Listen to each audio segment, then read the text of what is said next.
Pinas 2023 title holder na si De Vera. Sobrang gwapo.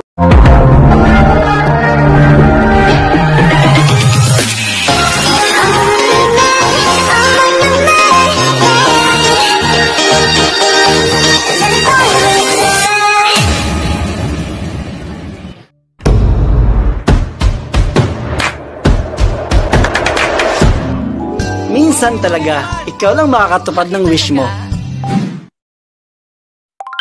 What's up guys? Welcome back to my channel.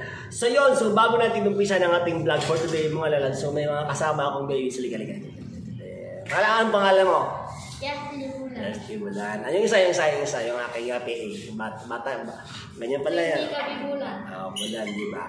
So yun mga lalabs. So, ang ating vlog for today mga lalabs ay ang nanalong Mr. Pilipinas 2023 title holder na si De Vera. Sobrang gwapo yun mga lalabs at alam nyo ba na meron akong chismis sa inyo. So yun. So 3 years ago, nung pumunta ako ng Tarlac, kasi si De Vera ay taga Tarlac yun eh. So yun ngayon mga lalad, isa to sa mga, nung araw pa yun na. So yun, nakita ko lang to kasi a few days ago, nung yung bagong nung inano sa PEP, yung pinalabas sa PEP, sabi ko gagi, kilala ko to ah. So yun ay nagiging jowa yun ng aking big boss na nasa Tarlac. So yun mga lalab, so hanggang ngayon mga alam nyo ba na yung bagong nanalong ngayon, sobrang talagang gwapo talaga yan. Sobrang legit na gwapo talaga yan. Siya ngayon ang bagong newly crowned Mr. Pilipinas 2023. Yan. Sobrang gwapo yan mga lalabs at hindi ko alam kung Dax ba siya o Jutay ha.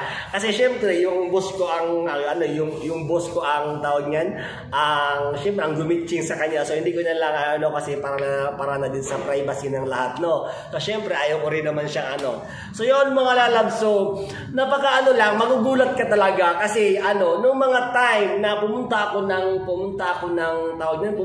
ng Tarlac.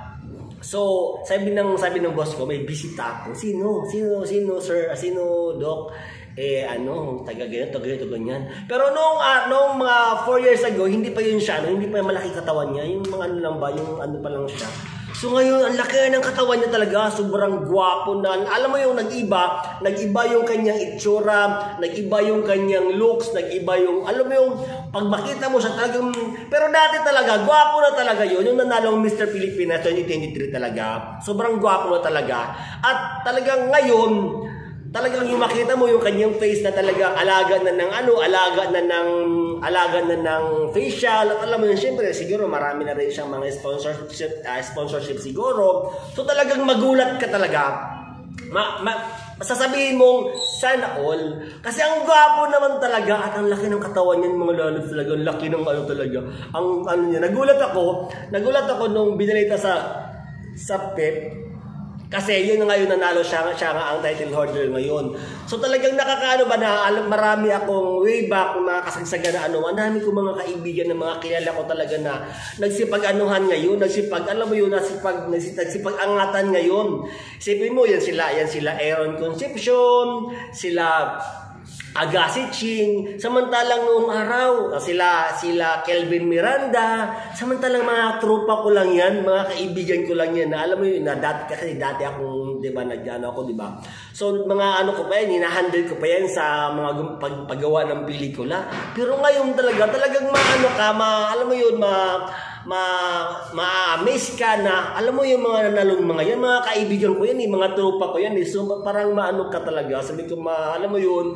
So nakaka-proud lang kasi hindi ko sabihin proud ako sa sarili ko, proud ako sa kanila na mga kaibigan ko sila at mga kilala ko sila. So katulad nila ngayon, mga dati ko mga alaga, sila Alvin, sila Super Henry, talagang alam mo yun, mga na sila ngayon, mga sobrang famous sa sila nga, parang hindi na natin sila ma-reach yun. Pero syempre, kailangan pa rin nating maging, alam mo yung down lang, kahit na meron kang tinatago, alam mo yun, so kailangan mo pa rin magpakumbaba pa rin. Hindi kailangan Hindi kailangan maging mayabang, hindi kailangan magpataasan ng ihi, hindi kailangan alam mo yun, basta kung kung saan ka masaya sa buhay mo, gawin mo lang yung ano.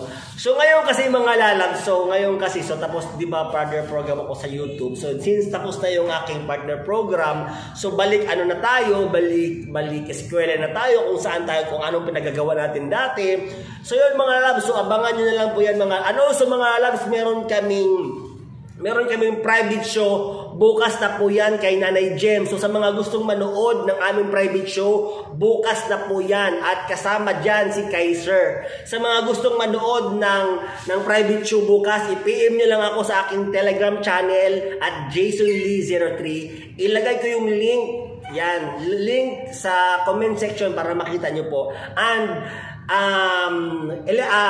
5th year anniversary ng FMM Production next month pa yon. So kita-kits tayo bukas sa Sabado mga labs. So sa mga hindi pa nakapag-subscribe ng aking YouTube channel, I am inviting everyone to please subscribe my YouTube channel and please don't forget to hit the bell button para updated kayo sa mga bagong videos na upload ko.